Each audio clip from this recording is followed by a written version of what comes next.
Nesta edição vamos continuar a conversar com o Sr. Professor Dr. Engenheiro Ângelo Correia, um especialista em estudos estratégicos, com quem iniciamos já na edição anterior uma conversa sobre geopolítica e geoestratégia internacional. Professor, quando terminamos a nossa conversa na edição anterior, estávamos exatamente a situar-nos naquela zona em que os xiitas e sunitas estão a degladiar-se, o que deu origem não só às próprias lutas internas, mas como à própria atividade forte de grupos terroristas, professor. A primeira parte do que o Dr. Isidro disse é verdade. Ou seja, a disputa entre o xiismo e o sunismo tem uma tradução geopolítica, na medida em que o xiismo ocupou, por assim dizer, religiosamente, o Irão. Teve a sua expressão no Irão. A partir do momento em que a dinastia dos Safavidas, no século XVI, foi convertida ao xiismo, hoje em dia o xiismo é, sobretudo, o poder do Irão. Ora, o poder do Irão confronta-se com outros dois poderes da região. O poder turco, que é emergente, e o poder saudita, que é o centro fundamental do sunismo.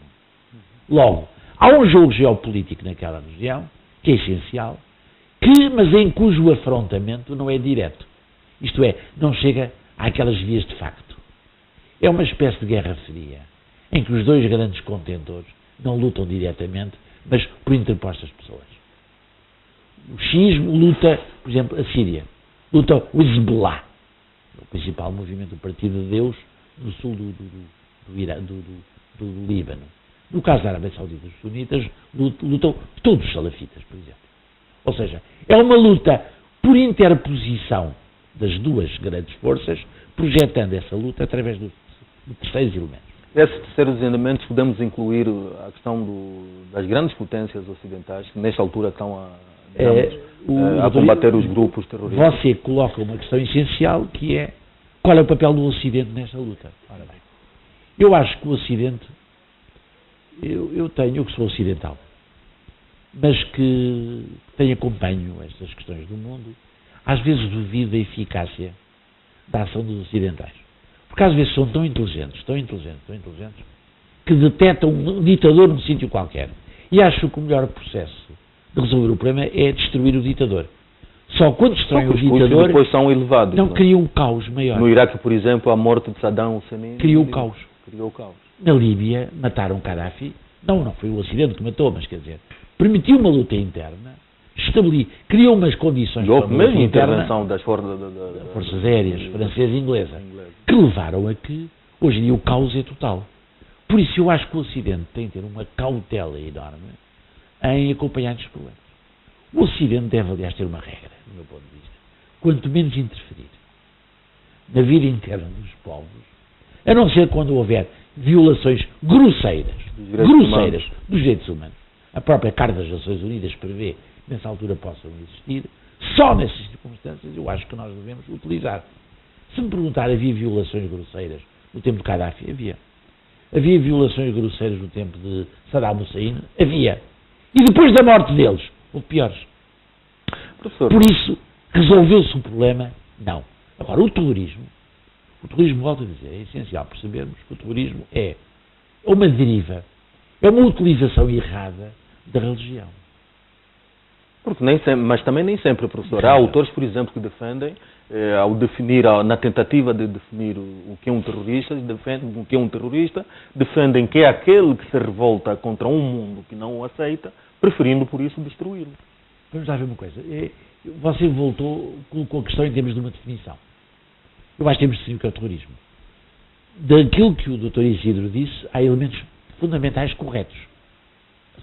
Alguém que está contra um conjunto de regras, que se lhes opõe, que utiliza a violência, mas que utiliza a violência indiscriminadamente. Por exemplo, se houver um afrontamento militar, suponha que Angola é invadida pelo exército de um país vizinho. Não acontece, mas vamos supor. É evidente que há um afrontamento militar, mas é legítimo. Ou seja, há um problema de defesa... Está aqui uma questão das guerras legítimas e guerras ilegítimas. Jus bello. Exatamente. A guerra justa ou guerra injusta. Jus bello ou jus post bellum. Ou seja, não só o desencadear da guerra, mas como se comporta na guerra. Ou seja, na guerra, mesmo quando há guerra, não é justo que, por exemplo, um exército mate civis. Não é justo. Porque quando muito defende-se, quando estiver a ser no seu território, ou quando estiver a atacar, luta contra o exército de todos. Não luta contra civis. Ora, o terrorismo não escolhe militares nem alvos. São todos. O terrorismo quer é praticar terror. E quer o fazer de uma forma visível. Hoje em dia, aqueles cortes de garganta, aquelas degolações que fazem-no de propósito para provocar temor, para provocar medo. Porque, de facto, vivem num reino em que tem dois elementos contraditórios. Isso é muito importante perceber. Quando você vai ver o Daesh, o chamado Exército Islâmico, a zona do Califado, sabe qual é o tamanho da zona que hoje em dia eles controlam? O tamanho da Inglaterra. Inglaterra não, o Reino Unido. Inglaterra, mais Escócia, mais Irlanda do Norte, mais Escócia, mais Galos.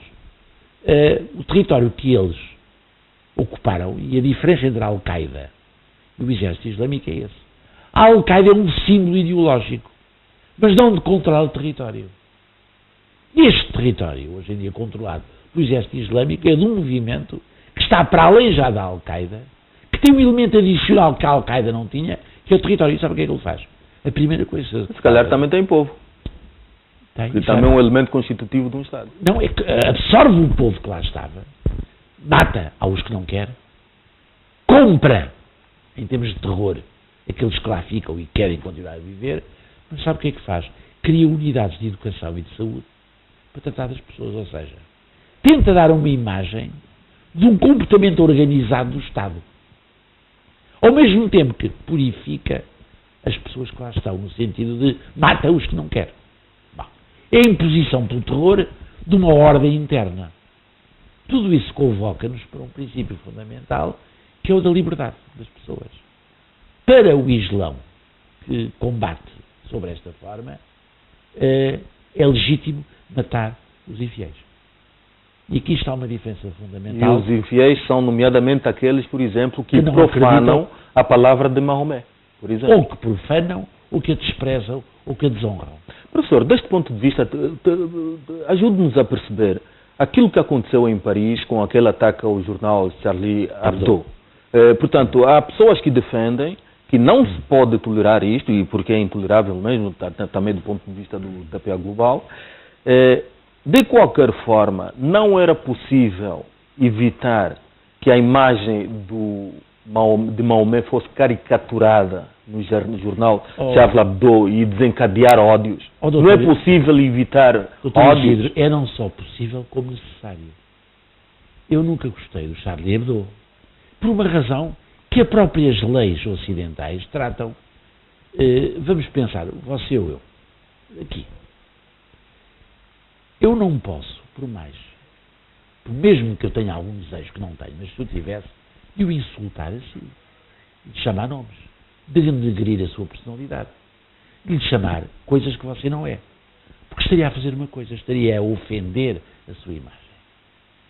Quando, nas legislações ocidentais, utilizando esse mesmo conceito da ofensa, eu estou, além disso, a ofender uma raça, uma etnia, uma religião, eu estou a criar aquilo que chama-se a islamofobia, a xenofobia, o racismo. Estou a fazer o antisionismo.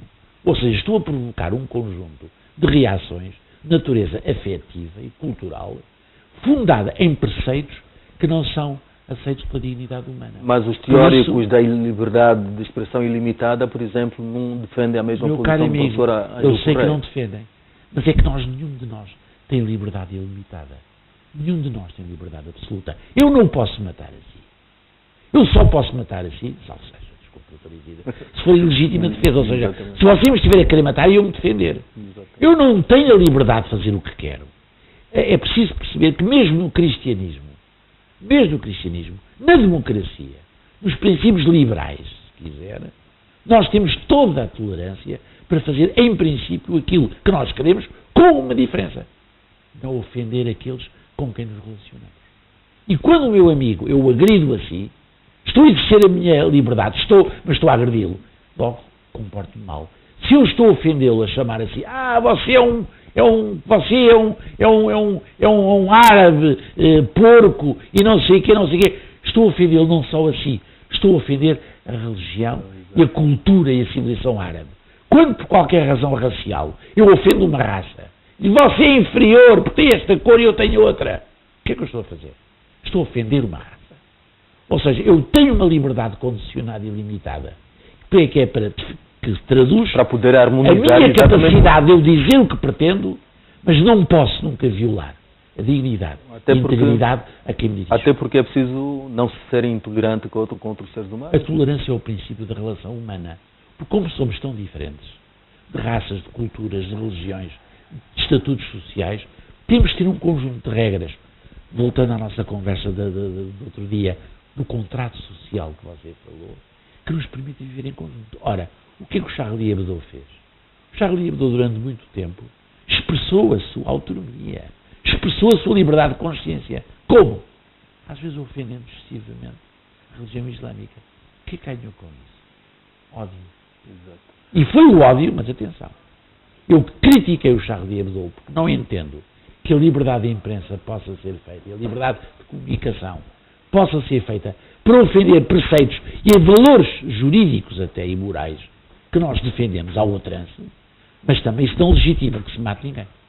Porque isso ainda é pior. Exatamente. Ou seja, há um comportamento simétrico com pesos diferentes, mas em que ambos são criticáveis, se bem que o assassinato é incomensuravelmente mais raro. É injustificado. Professor, ajude-nos também a tentar perceber o que é que vai na alma desses jovens que até nasceram e cresceram nos países ocidentais e que deixam os seus países, deixam os seus lares, deixam os seus parentes e ingressam nas fileiras de grupos terroristas para participarem da guerra. Consta-nos no meio ocidentais cerca de 10 mil dos combatentes dos exércitos islâmicos são jovens que vieram de países como a França, Inglaterra, Portugal. Temos lá 12, parece. Espanha, Estados Unidos, Canadá. E não são só árabes que foram viver para lá. São também ocidentais normais, puros, no sentido genético do termo. Porquê? Eu acho que você acaba de pôr a questão nuclear para as sociedades ocidentais. Porque coloca-nos e remete-nos para a capacidade das sociedades ocidentais serem sociedades de acolhimento e de inclusão, ou pelo contrário, serem sociedades de guetização, criarem guetos. Exclusão social. Ora bem, se prende com a globalização também. Mas a globalização aplicada ao urbanismo e aos estatutos diferenciados das pessoas mostra-nos uma coisa horrorosa. Cada vez mais, quando o progresso faz, deixa de alguns para trás. E esses para trás não têm capacidade de inserção na vida ativa, não têm capacidade de inserção na vida profissional, nem na comunidade, então criam núcleos de resistência interna. São uma espécie de ilhas sociais, comunidades que vivem como ilhas no seio de um grande território. Quanto mais os Estados ocidentais criarem aceitarem e até de certa forma deixarem, porque não é um problema de permitir ou não permitir, é deixarem, criando condições e incentivos para que isso não se processa, essa inclusão não se manifesta, essas pessoas são auto-excluídos. E quando são auto-excluídos da sociedade que os acolheu, eles perguntam: onde é que eu vou estar? Para onde é que eu vou? Onde me sinta realizado. Então o apelo da dor, da luta, da morte, da crise, da morte, da tensão, das armas, do fogo, tudo isso é um apelo terrível a algumas pessoas. As pessoas deslocam-se, alguns jovens, saem dos seus meios e convertem-se ao reino do terror e do caos, porque consideram que assim se realizam melhor perante a vida sem sentido, que passam todos os dias.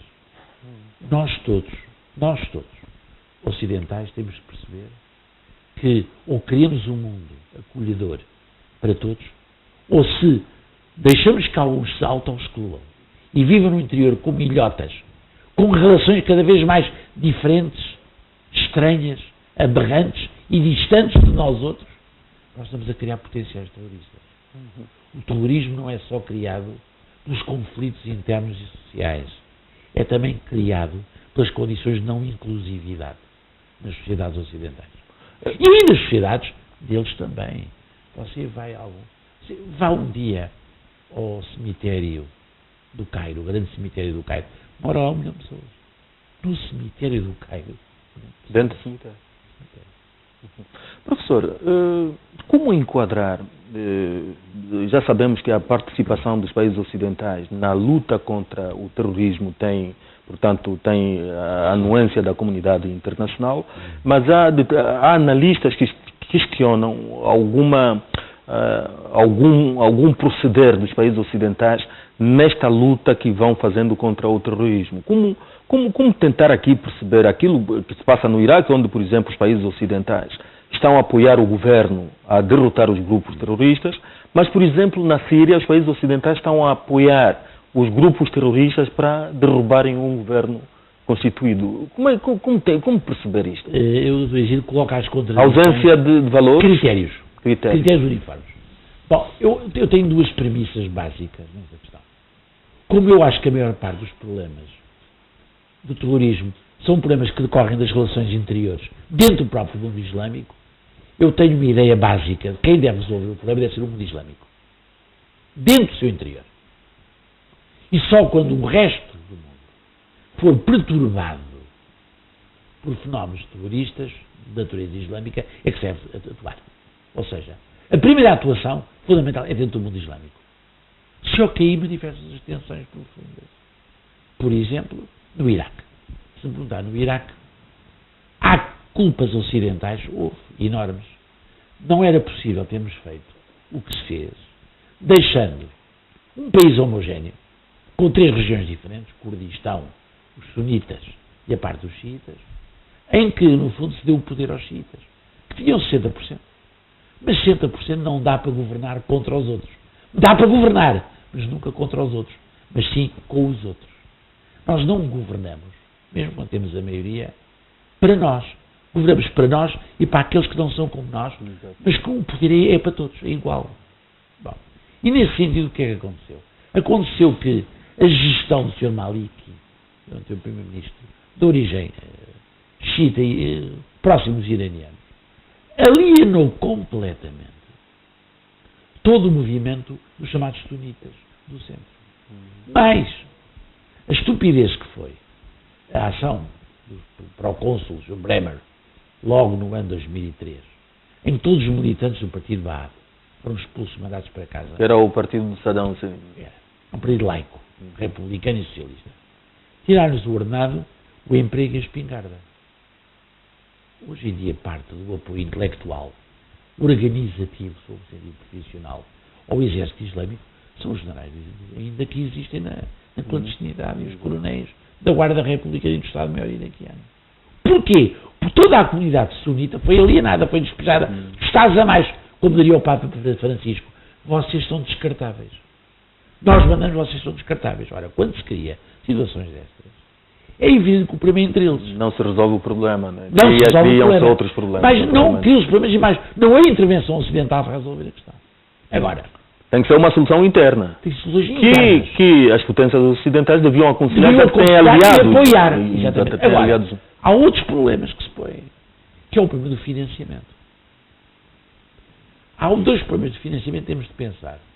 Como sabe, a parte da cidade mais a norte, a cidade mais a norte da zona do sunita do Iraque é a cidade de Mossul. A cidade de Mossul é uma grande cidade petrolífera. Quem explora grande parte do petróleo de Mossul é o exército islâmico, que depois o vende clandestinamente para outros sítios. Fica com o dinheiro e vai comprar armas.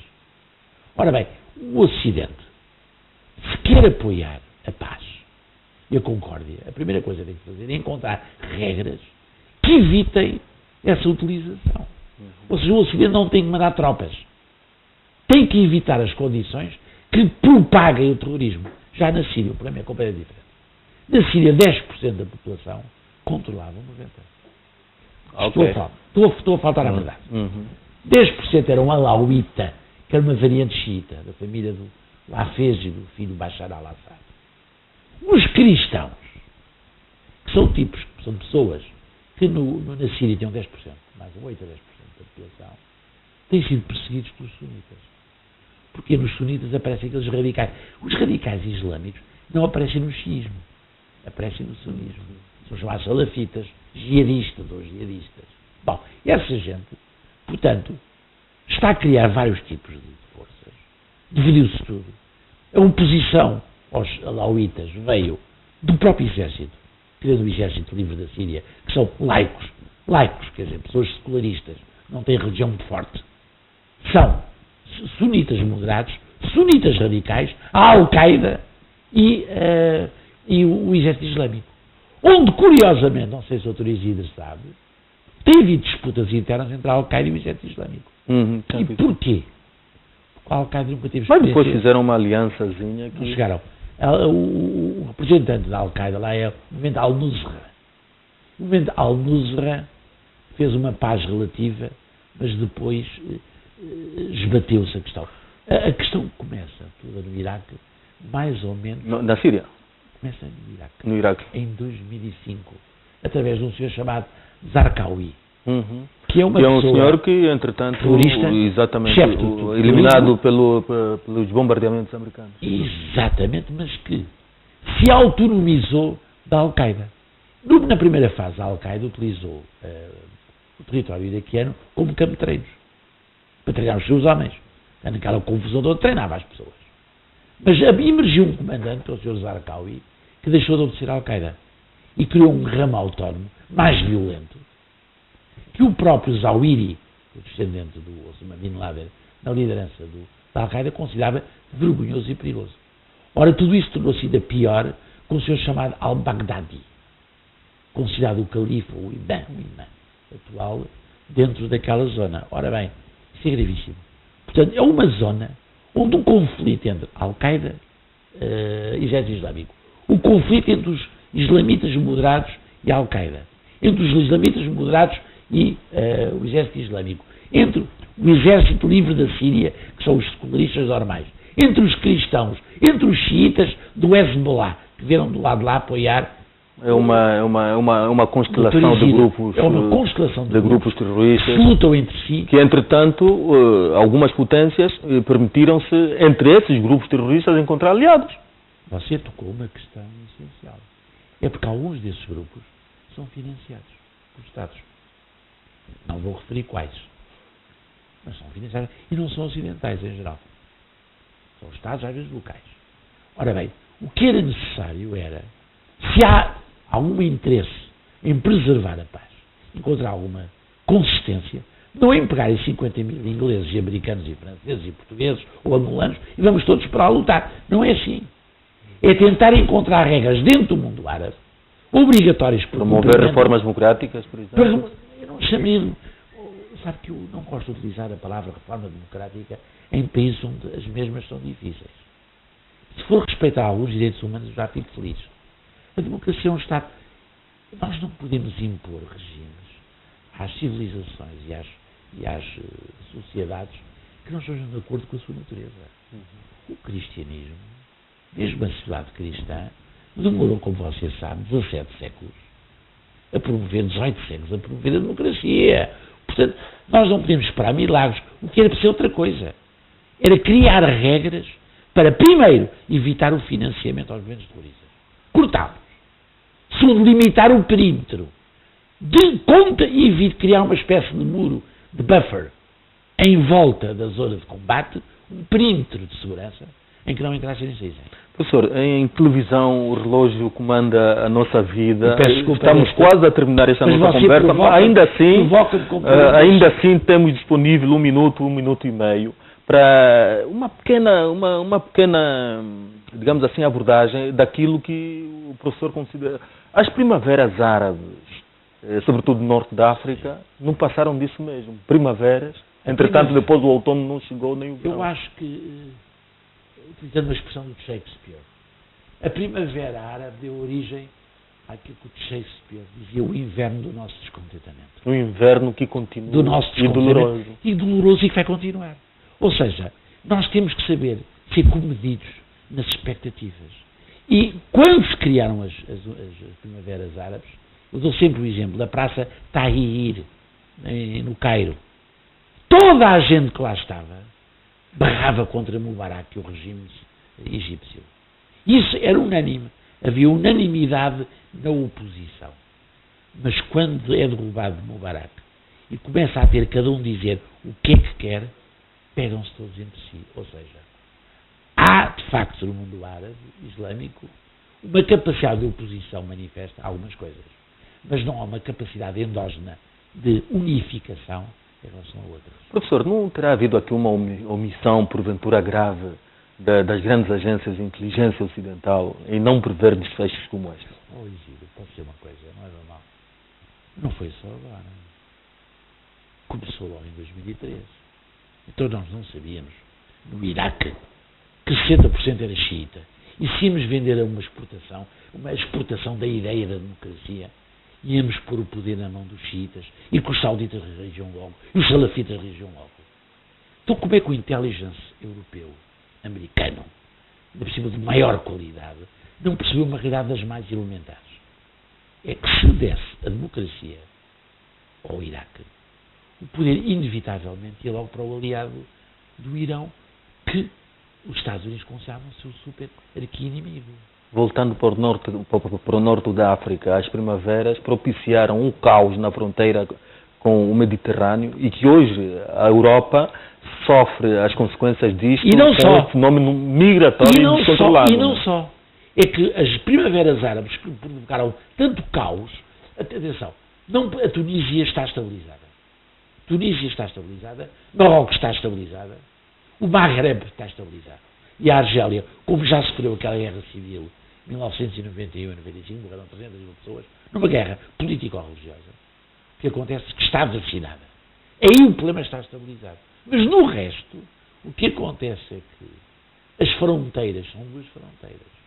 Não só a fronteira com a Europa está instabilizada, é uma osmose, é uma saída de pessoas completa, mas atenção, as fronteiras africanas, dos Estados como a Nigéria, como a Costa do Marfim, como os Camarões, estão permeabilizadas à luta, tudo o que sejam interfaces entre o mundo cristão e o mundo islâmico é proselitista. O cristianismo, quando nasceu, havia aquela palavra de Jesus Cristo, ide pela terra inteira e pregai a boa nova. Hoje em dia quem prega a boa nova é o Islão. Mas prega de uma maneira, o Islão, olhando para o Corão, é uma religião pacífica, é uma religião de paz, é uma religião de bondade, de tolerância. Mas há grupos no seu interior que, utilizando alguns preceitos religiosos, praticam o contrário. É nas fronteiras entre o cristianismo e o Islão que esses grupos atuam. Olha o Boko Haram, que faz na Nigéria, por exemplo. Um dia vamos analisar também esses fenómenos aqui em África, sobretudo toda essa questão do Boko Haram e outros grupos, como o Al-Shabaab, por exemplo, que andam a atuar por aí. Mas, professor, uma última pergunta. O professor tem uma opinião positiva da forma como as pessoas que fogem das guerras, das matanças terroristas estão a ser recebidas na Europa? Não. Aqueles que transpõem o Mediterrâneo? Desculpa. A Europa não precisa do regime da tolerância por natureza. A Europa não precisa os regimes da dignificação dos direitos humanos. Se é assim, se é o respeito pelos direitos humanos, se é a tolerância, a primeira coisa é matar a fome. É matar a sede. O que estão a ser incapazes de fazer neste momento? Que é o que a Europa não está a conseguir fazer. Professor, vamos terminar esta nossa conversa. Em todo caso, como eu sei que o senhor é um amigo de Angola, Angola faz 40 anos da independência, disponha de uns tantos segundos para a mensagem para os angolanos. Eu só queria dizer uma coisa. 40 anos é muito e é pouco na história. Os senhores sofreram guerras civis terríveis, mas ultrapassaram isso há 10 anos já. Há mais tempo. Ultrapassaram. Quanto mais tempo ganharem consistência e unidade. E a unidade de Angola não é um problema de unidade meramente política. É uma unidade institucional. É uma unidade espiritual. É uma unidade em volta dos vossos símbolos. Eu acho que Angola tem todas as condições para progredir no seu progresso, no seu processo histórico. Há de ter altos e baixos. Vão ter agora alguns anos de crise financeira por causa da queda do preço petróleo e das matérias-primas industriais. Mas é nessas alturas que se constrói a força e a unidade. Nós não construímos a nossa unidade só quando estamos na moto de cima. Às vezes é quando sofremos. Agora é preciso que o povo sempre, que o povo perceba porque é que sofre. A pior coisa que se pode fazer na política é não tratar as pessoas como seres humanos e crescidos e adultos. E isso significa explicar. Quanto mais o poder político explicar às pessoas, mais as pessoas perceberão e mais perceberão o poder político e mais se entrosarão com ele e estarão próximos dele. A pior coisa na história de um país é uma cisão entre o poder político de um lado e o povo do outro. Na Europa, o que está a acontecer é isso. Quando as pessoas não querem votar, quando as pessoas se abstêm, quando as pessoas dizem nós, o povo, e eles, os políticos, isso é perigosíssimo. É isso que Angola não vai fazer. Muito obrigado, professor. Acredito que foi um gosto tê-lo aqui no TPA Global.